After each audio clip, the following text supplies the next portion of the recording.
Ladies and gentlemen, I'd like to start the news conference by Prime Minister Hatoyama and President Obama. At the outset, both leaders will make a few statements. We'd like to begin with Prime Minister Hatoyama. President Obama, I'd like to welcome you to Japan. I'd like to express my heartfelt welcome to you.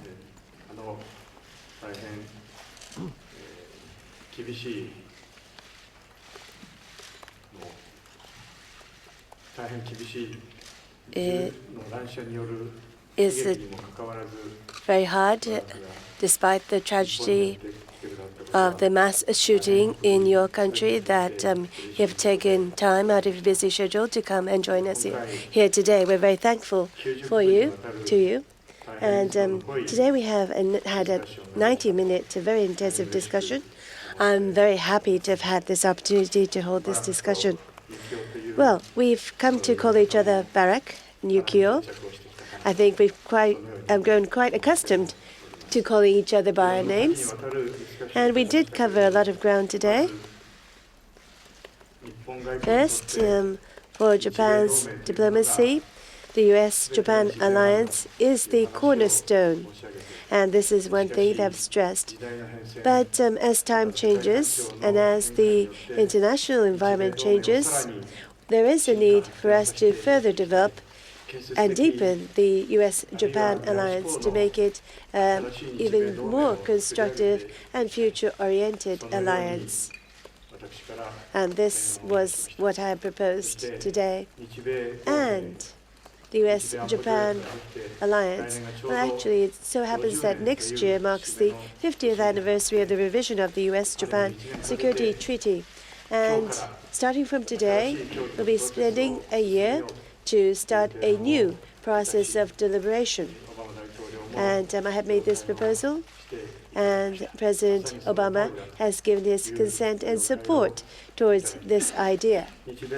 Now, the U.S.-Japan alliance, looking at it from the security front, naturally, we have to cooperate in proliferation deterrence or information protection, missile defense, and the use of outer space, amongst others. We need to consider these new systems for ensuring security. And this is my thinking. And but the U.S.-Japan alliance is not just focused on security. For example, disaster prevention or health, education. We at many levels, and also environmental issues as well, and we need to cooperate in all these areas so as to cooperate in the Asia-Pacific and others so that we can further deepen our bilateral alliance. I believe that we have reached an agreement on these points. Now, turning our eyes to the global situation, again, there are different topics that we've covered. From my side, I've talked about Afghanistan and our support to Afghanistan. Well, to Afghanistan, we will not be taking part in the refueling, but instead providing civil assistance. And we are planning to mainly provide civil assistance of 5 billion yen in 5 years for agriculture, building of infrastructure, schools. So this is the type of assistance we want to provide. And also to improve security, we want to support the police force in Afghanistan. Furthermore, for the former soldiers, we want to provide vocational training. And these are the types of things that we want to conduct. I've communicated this to the President, and towards this new assistance package, President Obama, in principle, has stated his gratitude, appreciation towards this assistance. And furthermore, when it comes to assistance to Afghanistan, it's important that we try to directly talk with one another as to the assistance to be provided. Now, in the area of climate change, again, we have talked on this subject. By 2050, have set out this goal of an 80% reduction. And both Japan and US have agreed on this, and we want to make COP15 a success, and we agreed to cooperate towards this end. And including China and others, there are other issues that need to be resolved, and therefore we need to collaborate to address these challenges. Now, in regards to nuclear disarmament, again, we have agreed to cooperate with one another. Now, in regards to nuclear issues and also climate change, we are we have issued a joint statement, and I do believe that this is quite innovative in itself, and the fact that we can take up these issues as core issues at the summit meeting is something of vital importance. Now, on the economic front, economy was not a major issue this time, but again, this might reflect the times in which we're living. And over dinner, maybe, we hope to be able to discuss the issue of the economy. Now, in relation to nuclear issues, North Korea, Iran was also discussed from President Obama. And again, we have agreed to closely cooperate with one another. And Special Representative Bosworth will be visiting North Korea, or maybe visiting North Korea shortly. But this is on the premise of the six-party talks. And I do endorse this thinking and have stated so to the President. And in regards to Iran, again, we have to we would like to support the approach to Iran. Well, on the one hand, we want to emphasize our historic relationship, and also at the same time, I promise to strengthen our alliance vis-a-vis Iran. And also, again, in Asia, President Obama has stated that, yes, we do have a vital role to play, especially in East Asia. I have set up the concept of East Asian community. And this is because I believe that there is this alliance as the cornerstone on which we can rely. And in Asia, the fact that the U.S. president increases is something that I have great expectation towards at various levels in Asia and East Asia and East Asia on the whole. Both Japan and the United States should deepen, and as a result, in East Asia, we hope to bring about peace, stability, and economic prosperity in this region. This is something that we have pledged. I don't want to take up all the time myself, and therefore I'd like to conclude. But I do think that this summit meeting was extremely meaningful. And on this note, I'd like to once again say that I'm very grateful to President Obama, to take time to join us here at Japan. And also, I'm thankful that he has chosen Japan as his first leg to his visit to Asia. And as Prime Minister, representing the Japanese people, I'd like to express my gratitude. Thank you. And next, President Obama, please. Well, good evening. It is a great honor to be making my first trip to Japan as President of the United States. I have fond memories of visiting Japan in my youth. I've been looking forward to this trip for some time. I'm only sorry that Michelle and the girls could not join us. The girls have been studying Japan in school, and so they have a great interest in Japanese culture, and hopefully I'll be able to bring them next time. I want to thank the warm welcome that Prime Minister Hatoyama and the Japanese people have extended. I appreciate the graciousness with which you understood the delay that took place as a consequence of the tragedy at Fort Hood, Texas. Japan is my first stop as president in Asia.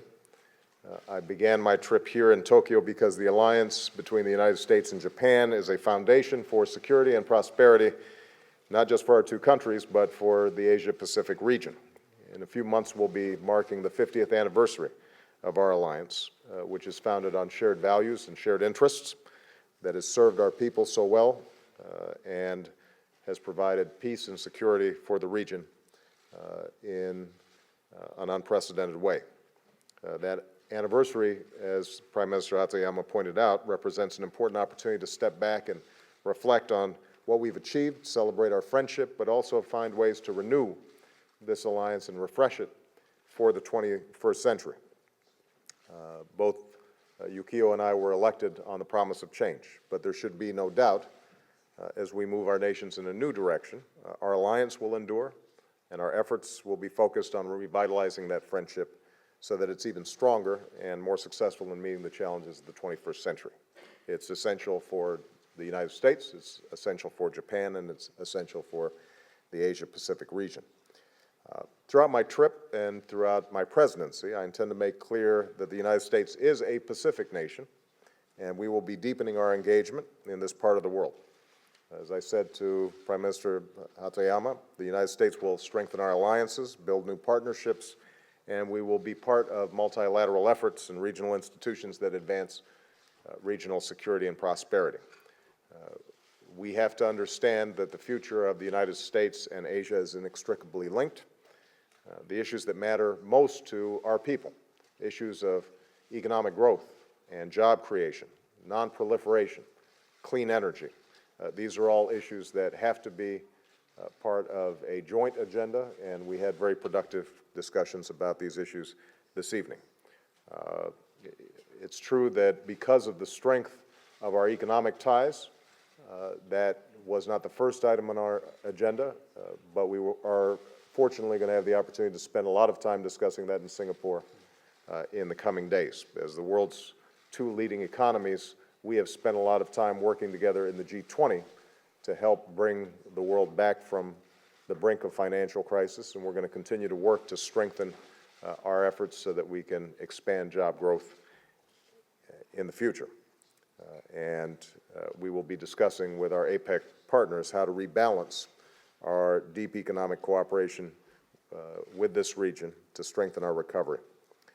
The Prime Minister and I discussed our cooperation on Afghanistan and Pakistan, and I did thank the people of Japan and the Prime Ministers for the powerful commitment of $5 billion over the next 5 years to support our shared civilian efforts in Afghanistan, as well as the commitment of $1 billion to Pakistan. This underscores Japan's prominent role within a broad international coalition that is advancing the cause of stability and opportunity in Afghanistan and Pakistan. And I shared with the Prime Minister our efforts in refining our approach to make it more successful in the coming year. We discussed our shared commitment to stopping the spread of nuclear weapons and ultimately seeking a world without them. Since I laid out a comprehensive agenda in Prague to pursue these goals, Japan has been an outstanding partner in those efforts, and together we passed a historic resolution of the Security Council last September. We are building a new international consensus to secure loose nuclear materials and strengthen the non-proliferation regime.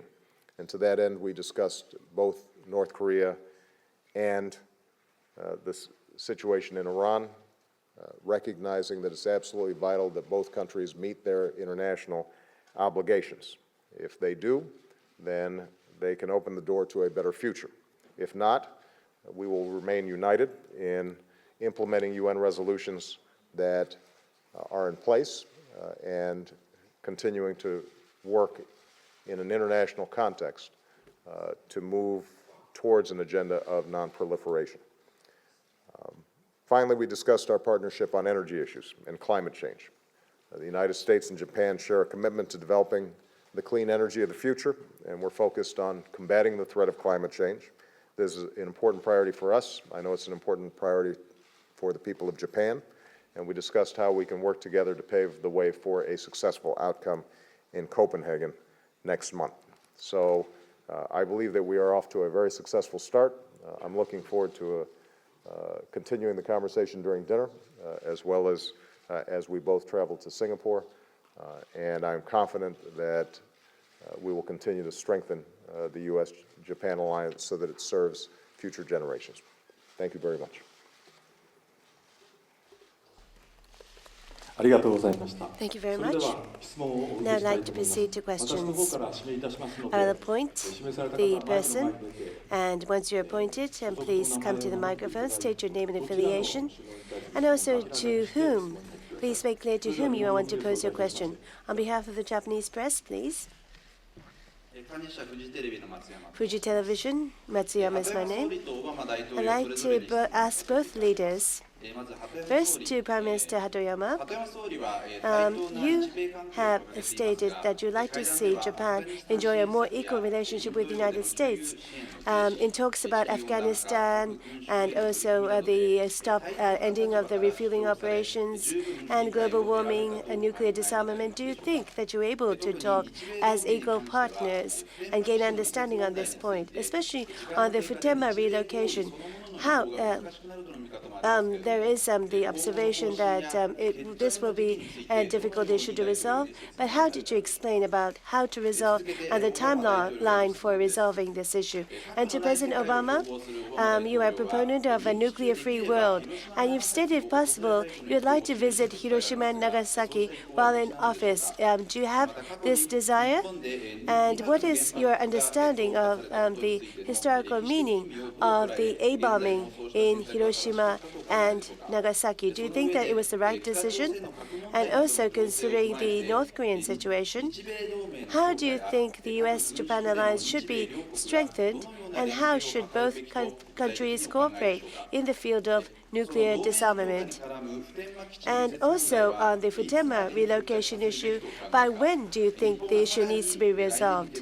And well, should it be that Japan carry over the decision to next year, or decide on something outside of what is being discussed? How would you respond? Starting with Prime Minister. Let me start. Well, I've asked a great deal of questions to especially President Obama. But I'd like to talk about the equal relationship. But before I state so, the President himself has said, naturally, that we are equal partners and should be equal partners. So in this context, we have talked about the assistance to Afghanistan, climate change, and furthermore, nuclear abolishment. And I think you can ask him, but I do believe that he has regarded us, Japan, as an equal partner.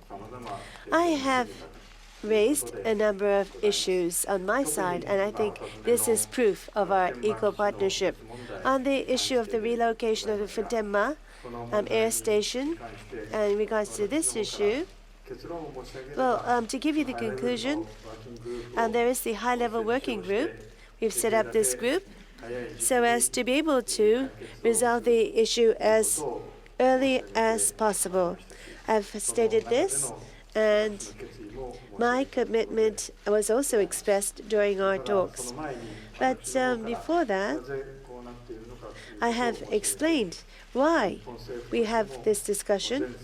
And under the previous government, the U.S.-Japan agreement needs to be regarded seriously. But during the election campaign, especially to the Okinawans, have stated that we would consider relocation outside of Okinawa and outside of the country. It is a fact that we did campaign on this issue, and the Okinawans do and have higher expectations. It will be a very difficult issue for sure, but as time goes by, I think it will become even more difficult to resolve the issue, especially the residents in the Futenma district will find it even more difficult to resolve the issue as time goes by.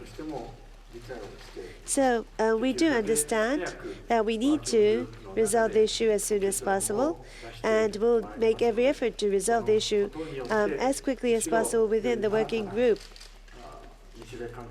And we hope that this will lead the way to strengthening our alliance. And I sincerely hope that such discussions will take place within the working group.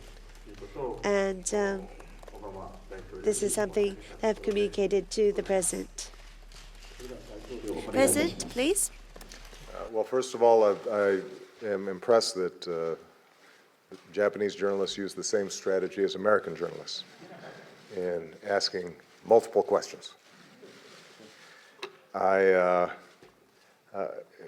me first of all insist that the United States and Japan are equal partners. We have been and we will continue to be. Each country brings specific assets and strengths to the relationship, but we proceed based on mutual interest and mutual respect, and that will continue. That's reflected in the Japan-U.S. alliance. It will be reflected in the resolution of the base realignment issues related to Futenma. As the Prime Minister indicated, we discussed this. The United States and Japan have set up a high-level working group that will focus on implementation of the agreement that our two governments reached with respect to the restructuring of U.S. forces in Okinawa, and we hope to complete this work expeditiously. Our goal remains the same, and that's to provide for the defense of Japan with minimal intrusion on the lives of the people who share this space. I have to say that I am extraordinarily proud and grateful for the men and women in uniform from the United States who help us to honor our obligations to the alliance and our treaties. With respect to nuclear weapons and the issues of non-proliferation, this is an area where Prime Minister Hatoyama and I have discussed repeatedly in our meetings. We share, I think, a vision of a world without nuclear weapons. We recognize, though, that this is a distant goal, and we have to take specific steps in the interim to meet this goal. It will take time. It will not be reached probably even in our own lifetimes. But in seeking this goal, we can stop the spread of nuclear weapons, we can secure loose nuclear weapons, we can strengthen the non-proliferation regime. As long as nuclear weapons exist, we will retain our deterrent for our people and our allies, but we are already taking steps to bring down our nuclear stockpiles and in cooperation with the Russian government, and we want to continue to work on the non-proliferation issues. Now, obviously, Japan has unique perspective on the issue of nuclear weapons as a consequence of Hiroshima and Nagasaki. That, I'm sure, helps to motivate the Prime Minister's deep interest in this issue. I certainly would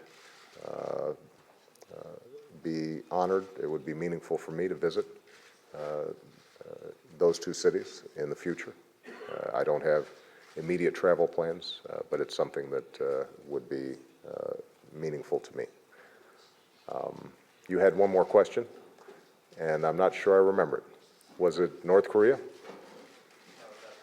Whether or not you believe the U.S. dropped the nuclear weapon on Hiroshima, that was right or not? No, there were three sets of questions, right? You asked about North Korea?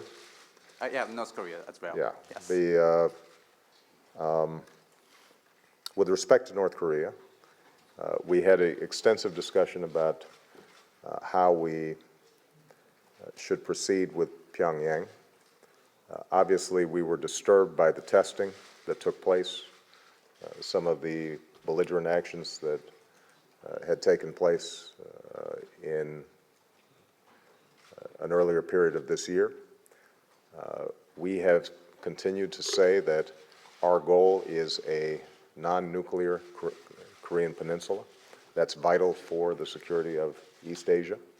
And the United States and Japan, with the other members of the six-party talks, will continue to work to show North Korea that there is a pathway, a door, for them to rejoin the international community that would serve their people well and, I believe, enhance their security over the long term.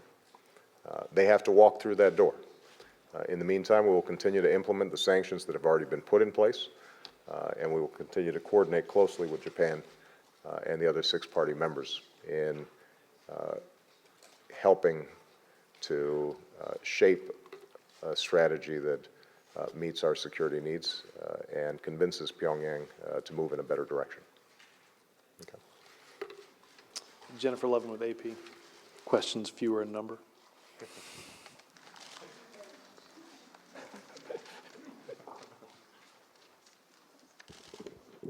Thank you, Mr. President, Mr. Prime Minister.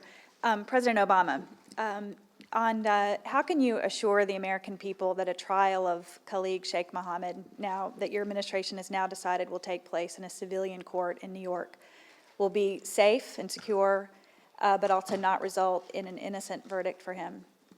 And on Afghanistan, if I might, can you explain to people watching and criticizing your deliberations what piece of information you're still lacking to make that call? And if I could add one to the Prime Minister, please. Can you explain why your country decided not to continue refueling ships for going to Afghanistan? Mr. President? With respect to Khalid Sheikh Mohammed, I believe that the Attorney General is going to be making an announcement this morning in the United States, this evening here. I don't want to preempt his news conference. This is a prosecutorial decision as well as a national security decision. Here's the thing that I will say. I am absolutely convinced that Khalid Sheikh Mohammed will be subject to the most exacting demands of justice. The American people will insist on it, my administration will insist on it, and I'm sure we'll have additional things to say after the Attorney General's press conference. With respect to Afghanistan, Jennifer, I don't think this is a matter of some datum of information that I'm waiting on. It's a matter of making certain that when I send young men and women into war, and I devote billions of dollars of U.S. taxpayer money, that it's making us safer, and that the strategies that are in place, not just on the military side, but also on the civilian side, are coordinated and effective in our primary goal, which is to make sure that the United States is not subject to attack and its allies are not subject to attack by terrorist networks, and that there's a stability in the region that helps to facilitate that larger goal. And I recognize that there have been critics of the process. They tend not to be folks who I think are directly involved in what's happening in Afghanistan. Those who are recognize the gravity of the situation and recognize the importance of us getting this right. And the decision will be made soon. It will be one that is fully transparent so that the American people understand exactly what we're doing and why we're doing it and what it will entail. It will also, I think, send a clear message that our goal here ultimately has to be for the Afghan people to be able to be in a position to provide their own security, and that the United States cannot be engaged in an open-ended commitment. So I am very pleased with how the process has proceeded, and those who participated, I think, would acknowledge that it has been not an academic exercise, but a necessary process in order to make sure that we're making the best possible decisions. それでは鳩山総理お願いします。 Prime Minister Hatoyama. 日本に来られて、たった一つの質問にとどめていただいて感謝を Thank you for keeping it to just one question, having come all the way to Japan. Now, your question was about why we're ending the refueling in the Indian Ocean, and we believe that Japan's assistance to Afghanistan, well, in the larger context, should be considered. And well, as anti-terrorism, in order to eradicate terrorism, there is a need to take certain measures, but we have to consider what Japan should be doing in terms of anti-terrorism. I think that it is important that we extend civilian support so as to eliminate terrorism from its roots. I do believe that this is appropriate for Japan. And this is the first point that I want to communicate to you. And also the refueling support. I've looked at the activities compared to the beginning. Recently, the refueling support is declining. Last month, in 1 month, there was only one refueling for one ship. And we wonder how much effect we are bringing about. And so I think that we have to consider the meaning of this logistic support, and we've come to think that there is another type of assistance that is more appropriate for Japan. We understand that the Afghans are suffering from poverty, and we have to save them from poverty. Also, security is something of a challenge, and we need to take new activities. And also, to the former soldiers, we have to provide vocational training so that they do not have to rely on their guns, and they can lay down their guns and seek a more fulfilling life. And I believe that for Japan, it is more appropriate, desirable, that we provide such civilian assistance. And as a result, conclusion, we have decided that instead of providing refueling, we provide an alternative package. Thank you very much. It's time for us to end. And with this, we'd like to conclude the joint news conference. And the reporters, please stay in your seats while the leaders leave the room. We thank you for your cooperation.